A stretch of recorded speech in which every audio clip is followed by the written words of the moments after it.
if you're triggered, it doesn't mean that the other person is bad, and it doesn't mean that you're bad. So we try to kind of put people in a box like, oh, this guy's an asshole. I hate him, never dating him again, blah, blah, blah, blah, blah. Or I'm so bad. I can't believe that, like, I'm triggered by this. Like, he's just talking about his things. Like, what's wrong with me? So it could be one of two things. And I think it's really important and very hard to just focus on the trigger in a very neutral way and not make any decisions or judgments.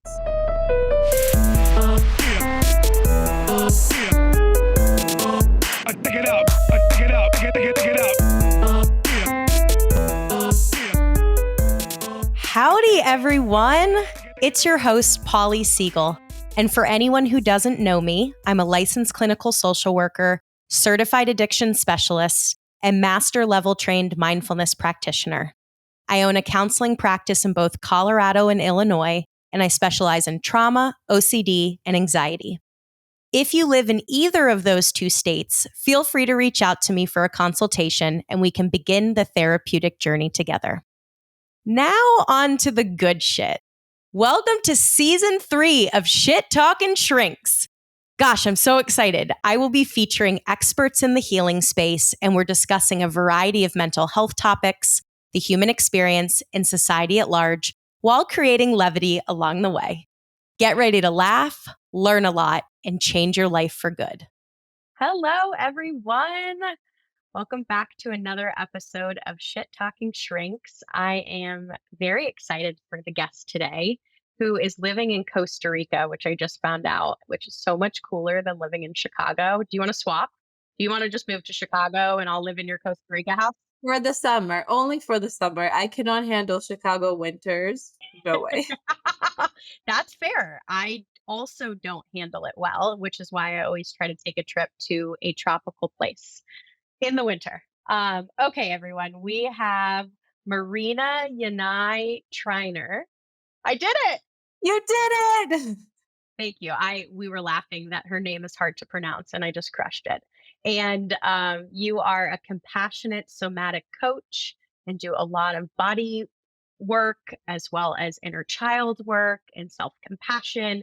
You do it all. I mean, you do all the things that really facilitate healing, which is why I really wanted you on the show. Because I think there's so many elements in the work that you do that really facilitate comprehensive healing and really, really deep healing. But today, we're going to really hone in on and talk about how to cultivate deep, meaningful connections through somatic body-based work. And I think that's a lot of like sort of woo-woo clinical jargon where maybe some of the average listeners don't really know what that means. So what does it mean to create meaningful connections through somatic-based work? Well, first of all, somatics is about the body, and the way that I use it is really focused on sensations and emotions, quite simply put, which, like you said, I really agree that somatics goes to the deep root of things, and it's not just changing the behavior of the person, but it's really going deep to the root of why something feels stuck or why something isn't working. And to me, meaningful connection is where you feel really connected to somebody, you feel that intimacy with that person, and you also feel connected to yourself. So in your work, it's really about creating connections with others or yourself, but feeling it in a physiological way, very rooted in the body. Yeah, for sure. And also uncovering struggles with connection, struggles with self connection, struggles with connecting to others through the body. And it shows up, even the stuckness shows up as tension or heaviness or a numbness or a shutdown in the body to tell us like something feels weird. And that sometimes some people think that means they have to walk away from that person, that they have to break the connection, but it's not necessarily true. Sometimes it could mean that there's a trigger coming up from the past that they can work through and then communicate with that person and actually have even a deeper connection and a more meaningful connection. And this can be in partnership, it can be with your friends, it can be with the boss, it could be coworkers, like any of the things. Right. It's interesting because I think we're sort of wired as humans, or maybe when we think about healthy connection, whether that is with a partner, friend, family, coworker, that all of the responses internally should be positive, right? That it should just be peachy and flowy and good, and that means it's a healthy relationship. And it's kind of a crock of shit because we're going to get activated. Our body is going to get activated as we interact or as we, engage in relationship. That's just how it goes. And I think it's important that you just highlighted that just because you have maybe a yuck response or you feel triggered or you feel some sort of tension, that doesn't necessarily mean it's a bad relationship. Yeah, absolutely. I think that we are a new generation, and the generation before us, relationships looked very different. They kind of look like Hollywood sometimes, or they just end in very, bad divorce. But like a lot of the people that do stay together from previous generations, it kind of feels like they stay together with sort of like secret agreements. Like we don't talk about anything. Or, when we fight, we just go into our rooms and then we come back and we never really dive deep into anything. I'm not saying everybody's like that, but I know a lot of people are like that. And I think in our generation, we are still stuck with those kind of Hollywood messages of like, if he's not right for you, leave him, blah, blah. And it's just so ridiculous. And it's been really interesting for me because I've been in a 13-year relationship current to date. And in the beginning, it was kind of like that. Like, yes, we would argue, but generally it was like that little, Hollywood thing and like honeymoon phase and whatever. And then when we started fighting, I was like, so convinced that maybe that this person is wrong for me for a really long time, but kind of stuck around to see like what's going on and really started to unravel. That's ridiculous. Like, that's like you said, there's always going to be things coming up. It's two different people with two different histories. And then let's put on top of that the layer of trauma that comes in, and two people coming in with their own traumas that usually get attracted to each other through those traumas. And then things just combust and blow up. Right, right. It is interesting how, and again, I know you're mentioning more the romantic aspect, but I think we do gravitate towards people that help us subconsciously resolve our unfinished business, right? And that's really hard to grasp and it seems a bit more abstract, but you know, we are having, or we do have these wounds, we have these unresolved traumas or stressors from the past. And then as we interface with different people, activation happens where those wounds, feel the salt, or the activation becomes alive because that's just how it goes. So when I'm thinking about somatic body work, what does that really mean? How do you facilitate that work with your clients? I love to see how certain people trigger my clients, and really bring those triggers into our sessions and then really notice what is arising and who is actually triggering them. So it's never the person in front of you. It's actually reminding you of the past, of probably your parents or teachers or other kids or people that really affected you in some way when you were a child. And like you said, I couldn't agree more. And I really, really resonate with this idea that we are attracting people to help us heal these things because otherwise they sort of lay dormant and they still impact us in the way that we navigate the world in so many ways. But we kind of don't realize until that person comes in and you're like, I cannot stand this person. It could start with the dialogue or the thinking about the person.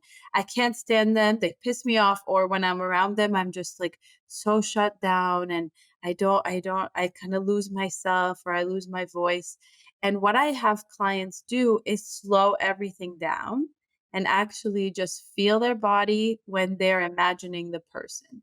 And we really, really slow it down and we kind of explore like what's happening. So it could be my chest feels really tight or heavy, my stomach is like in knots, just really the sensations that arise. And then it's like, well, what is this reminding you of? So, in order to really know the answer to that question, they have to be very connected to their body. And if they come in and they're not, then we really like learn that piece and we work on that first.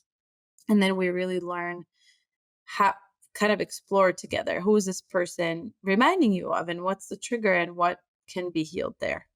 Oh, that is you're getting a sigh because I think we are so out of touch with our body. I would say millions of people are out of touch with their body. They don't even see the benefit of being connected to the body, and they're not aware of how all of the past shit becomes alive in the present as you interact with someone. So, for people that feel disconnected from their body, like as you said, that's the first step. You have to first be connected before you can start discovery and exploration. How does one begin to connect with their body if they have lived their life as, just a bobbling head? That was definitely me. So I really resonate with that. Most of my life, I was totally in my head, thinking, analyzing. I have a very strong mind, and we don't want to, neglect the mind or like delete it, but we want to have a symbiotic relationship with every part of ourselves. So with the body, it's as simple as just noticing your sensations. So even if you look at something pleasant, and that's where I like to start with people that have been really disconnected from their body, because usually there's a reason why they're disconnected, because there's something that feels like too much inside, maybe a past trauma that lives in there, because so much of our trauma lives in the body, feels like too much to go in and feel it. I know when I started to connect back to my body, that's kind of what happened. Like I was like, whoa, there's so much here. So that's why we do it in very little steps. And so I have them just think of a pleasant memory or a nice place or something very soothing for them, and then they notice how their body feels. So maybe I feel my chest feels like really open and light and soft, or maybe like my stomach just relaxes, and even the color of things and the texture inside their body. And that's how we start. And it's really like a daily practice. We actually, my partner and I have created an app called SomaShare, and there's a lot of tons of free practices on there that guide you through a thing, things like that. Amazing. And I think that that's the access point, because trying to tackle all of the negative responses internally is very daunting. Whereas if you just start with thinking of something pleasant and thinking about something that is lighthearted and you can feel that activation, that's the mind body connection, right? That's the awareness or being the observer. And then once someone gets good at that, like they can really detect when their body's activated with pleasant experiences, then how do you start to introduce the more unpleasant experiences? That's just coming from daily life. So typically people come to me because they're feeling stuck in some way. And if they don't make the connection, I explain it to them in a very kind of like logical way why this work matters, because it is uncomfortable, right? It's not always fun to do. So it's really important for me that people understand why it's going to be helpful, where are we going, what the benefits are. And it's really in feeling more alive generally. You can't feel more alive if you're only feeling the good things. It's just the human experiences, all the feelings, all the different sensations, and also feeling unstuck in whatever it is. Maybe it's in your partnership you feel stuck. Maybe it's at work, like your career is really unsatisfying, or you have a goal at work and you're just not reaching it and you don't get why. And so we start to really explore triggers in everyday life related to whatever their goal is. And that's the access point to working through the things that are getting them stuck. So it's really like moment to moment. Okay, how was your week? What came up this week? And we really address that together and we work through it in a deep way. I want to take a quick pause to talk about our sponsor, a company called BetterHelp. It's an online therapy platform where all the therapists are licensed and accredited professionals. It's affordable. You pay a low flat fee for therapy with your therapist, and it's convenient. Do it at your own time and at your own pace, and you can communicate with your therapist as much as you want and whenever you feel is needed. And more importantly, it's effective. Thousands of people have benefited from therapy using BetterHelp, and we're really grateful to offer all of our listeners 10% off your first month. So if you're interested in receiving therapy ASAP, click the link in our show notes and you can get started. And you get to save money. Okay, so I'm putting you on the spot here, but I think that's where the magic happens, right? Where it flows and it's a little there's a bit of surprise. So if I was let's pretend I'm a client, right? And I come in and I say, I'm noticing this experience internally. I'll give you an example. Okay. So I'm currently dating. So anyone who's interested, slide into my DMs. I'm just kidding. I mean, kind of, not really. Um, but I'm dating and I'm interacting with a lot of different types of men. And it's interesting. I went on a date and this person happens to be very into fitness and they're talking about their fitness journey. And I'm noticing my chest get tight, right? And he's not saying anything wrong, right? Like he's talking about his food journey and his gym workouts and how he cultivates wellness through movement. I mean, all positive conversation, right? But my chest gets tight. So if I present that to you as a client, what would you essentially invite me to do? First of all, I want to preface this with I do a lot of resourcing with clients, which is kind of cushioning this stuff. So within a session, if you share that, then we're like, okay, let's start with safety. So I'll have you in that session access things that feel safe and really feel that in your body. And that's really important because we want the body to feel relaxed and open to this kind of work. And then I will tell you, like, don't push yourself. If you ever feel overwhelmed or anxious when as we're moving through this, let's come back to the safety. Let me know, like things like that. So that's very important. And then I will have you really feel that tightness in your chest and kind of like breathe into it and allow any other things to come up. It could be thoughts, it could be memories, it could be words, like little whispers will come up. And so when we slow everything down, these things start to arise. And I'll also ask you, does this feeling feel familiar? Where is it coming from? What is the first memory that you might have that felt like this in your body? And you might have a memory, like it could be, oh, when my mom forced me to diet, or or like when my dad told me that I was overweight or something like that.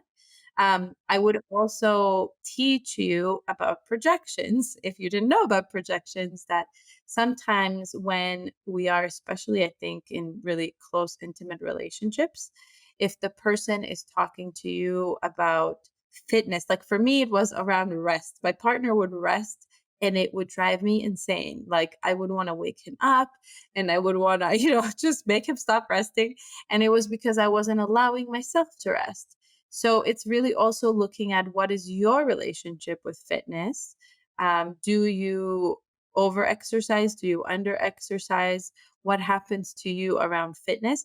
And by the way, your trigger could have nothing to do with fitness. We don't know. It could be his tone of voice reminds me of my dad's tone of voice. So it doesn't have to be like the topic, but we would explore kind of all the angles.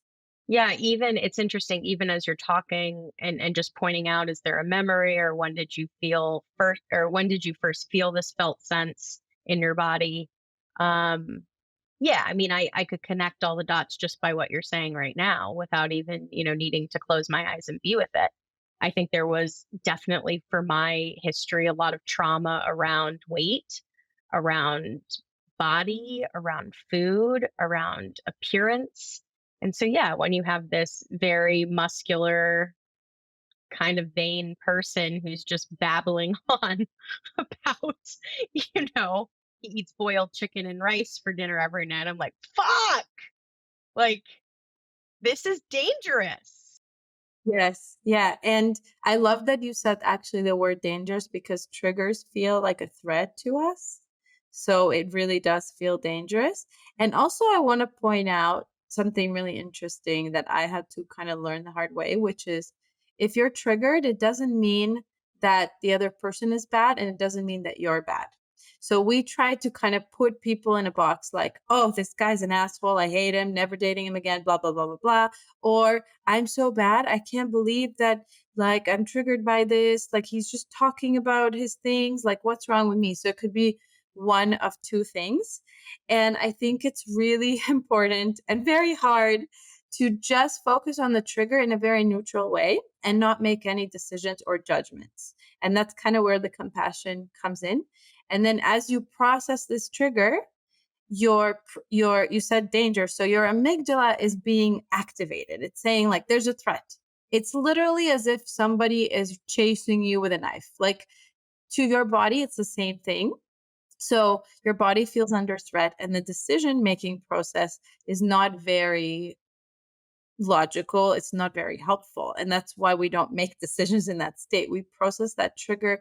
And once our nervous system feels a sense of relief, then we can actually access our prefrontal cortex, which is our decision making center, and we can think about it like, oh, okay, what do I actually want? Oh, I don't really want to go on a date with him again, or actually I do. And it's more clear then. So, like, let's say I'm feeling the tightness in my chest. I've asked myself these questions. Okay, this is rooted in the trauma from the past, from my childhood. I gain and really feel the clarity. Then what do you do? Then we process that trauma, and that might take one session, it might take 10 sessions, but we really go into it. And one of the things that I teach my clients and I guide them through in the session is like, imagine that little girl in your case was a little child that you know. So it's not you, it's a little child that you know, and you're watching them in this scenario. What do you feel about it? Do you feel angry about it? Like, just watching that happening to this child?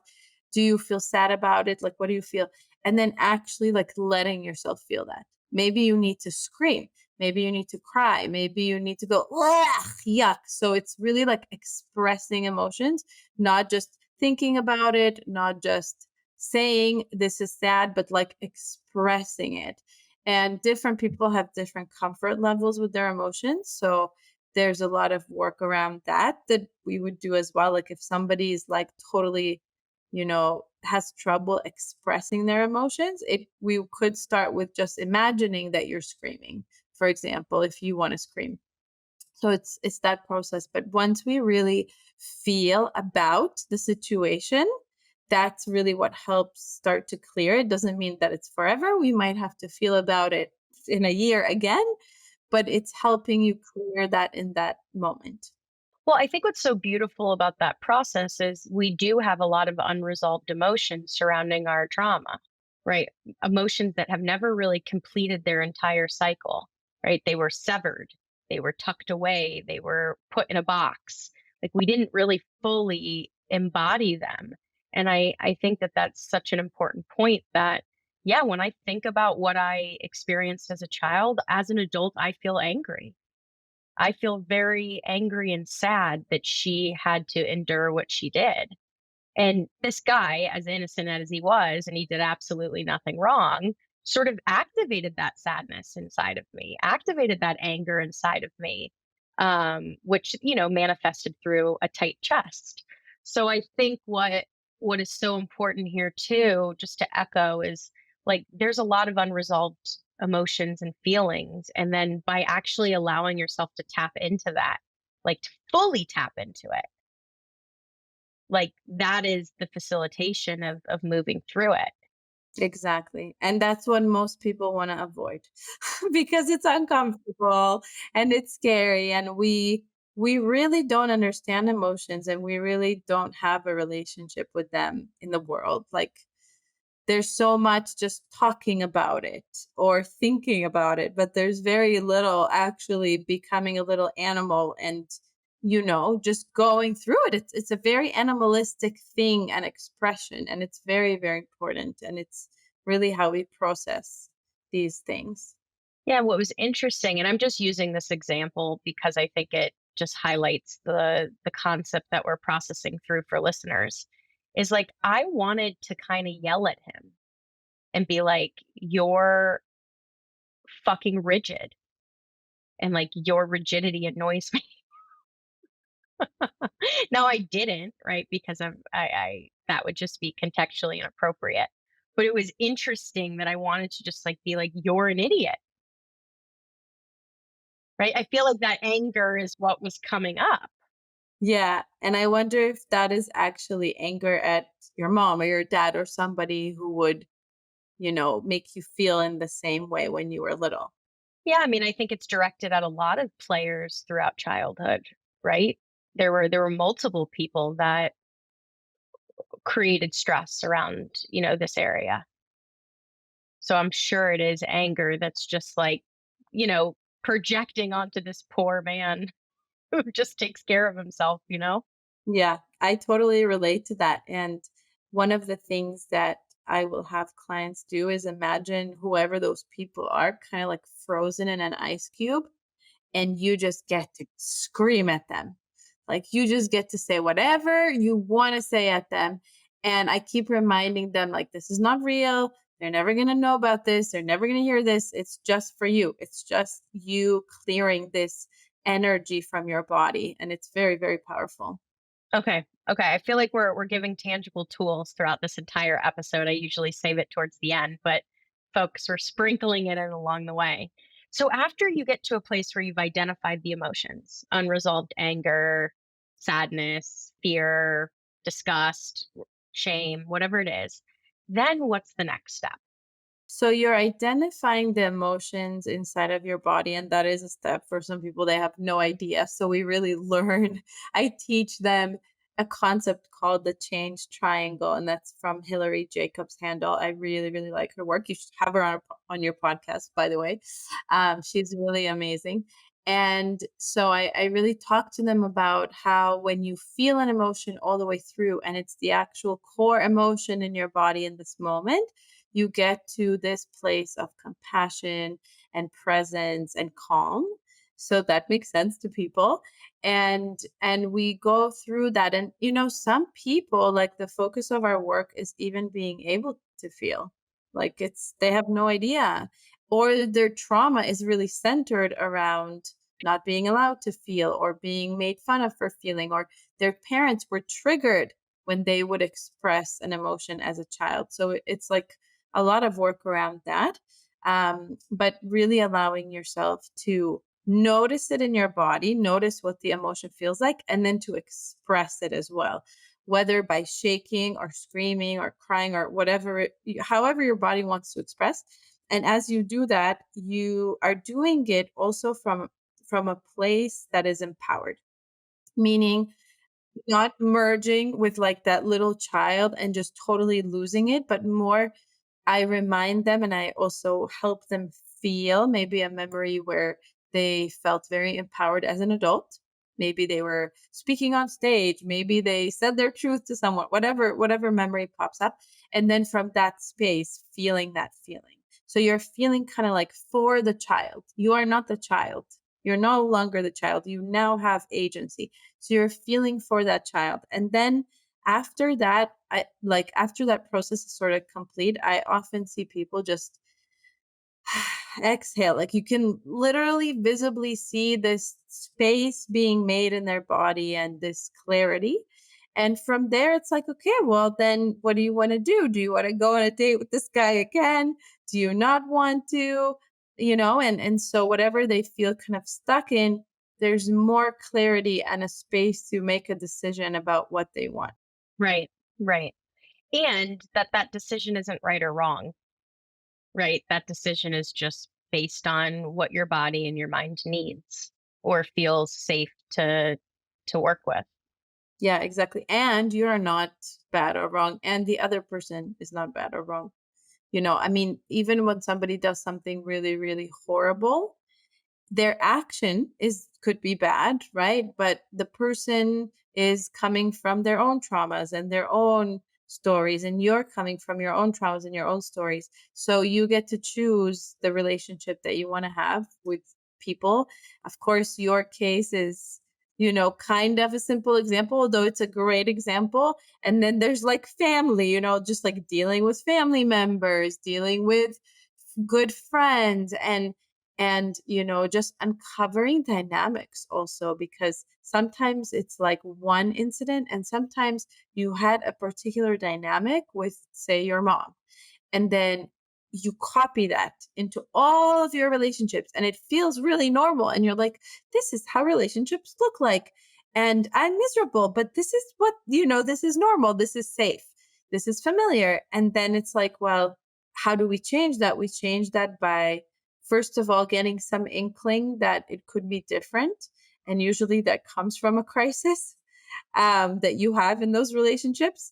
And then it's noticing, oh, well, all these relationships are actually a copy of the dynamic with my mom that I thought was normal, but maybe it's not. And then from that really like somatic body awareness, they start to shift. And I mean, I've had this experience of attracting like all these new friendships, completely different from my old friendships, which is really, really cool. When I was in grad school, there was a teacher, and she would end class saying, "You have to feel to heal." And it was like we would all roll our eyes and be like, "You're so fucking corny," and like blah, blah, whatever that means.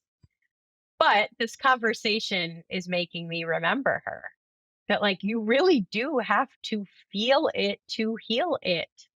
Like, if we're not experiencing what's happening in our body and holding space for it and moving through it and getting to the other side of it, it just gets trapped in there. Yeah, it makes so much sense because when you have a trauma, you don't have a space to feel. Like if somebody goes through a really difficult event, like you can think about, loss, for example, and how people actually take the time to grieve a lot and to cry through it because that's kind of more socially acceptable. And even though it's not like the person's back, it's not like, they're feeling better, but that loss doesn't determine how they live their life over time, because they're actually crying about it, they're actually sad about it, and then they just start to live their life. And with trauma, a lot of people, first of all, don't even realize that they have trauma. They're totally unaware. And second of all, they never got this space to just sit there and like feel it through. And then it becomes your glasses on reality. So you might start to see everything as very threatening. You might start to see yourself as a victim about everything, which is it's so interesting how that happens. So yeah, I agree with your teacher completely. Wherever you are today, thank you for your wisdom, even though we all made fun of you for it. Yeah. Oh, any other thoughts? I know we're getting towards the end, and I think we've given listeners a lot of tangible things to do. First, start with a pleasant experience, start to notice the activation or the sensations in your body from that. Then work your way up to sitting in some more, maybe heavier things, the discomfort that comes along with that. Being curious, looking at how does this relate to the past? Did my inner child experience something similar? And perhaps this is activation of the inner child. But anything else that you feel is important to share? I guess just around relationships, that I really want to bring home the idea that even if sometimes your relationships feel as bad as toxic for a period of time, it doesn't necessarily mean that they are. It doesn't necessarily mean that you would be happiest if you left them. And I think it's like so tricky to wrap your mind around because, like you said, it's not bad or wrong, and any decision isn't bad or wrong, which is really, it's so hard to really grasp that. But to me, I think that even in a very close friendship or whatever it is, like if there's a rupture and both people are willing to work on it and you engage in this process of working on it, it could shift, it could change. And it's very, very normal for relationships to sometimes feel really hard and not easy. And just because something feels easy doesn't mean that it's the thing that you're meant to experience. So I just wanted to share that because whenever I share that about my own partnership, people are like, "Oh, thank you. I needed to hear that so much," So, and I myself still sometimes need to hear that. So I just wanted to share that with everyone. Yeah, no, thank you. Thank you for joining me today. This conversation was thoughtful and just so deeply profound that a lot of wisdom can just be found in the body.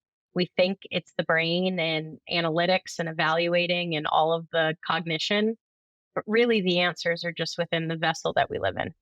Yeah, absolutely. Thank you. And on that note, we'll catch everyone later.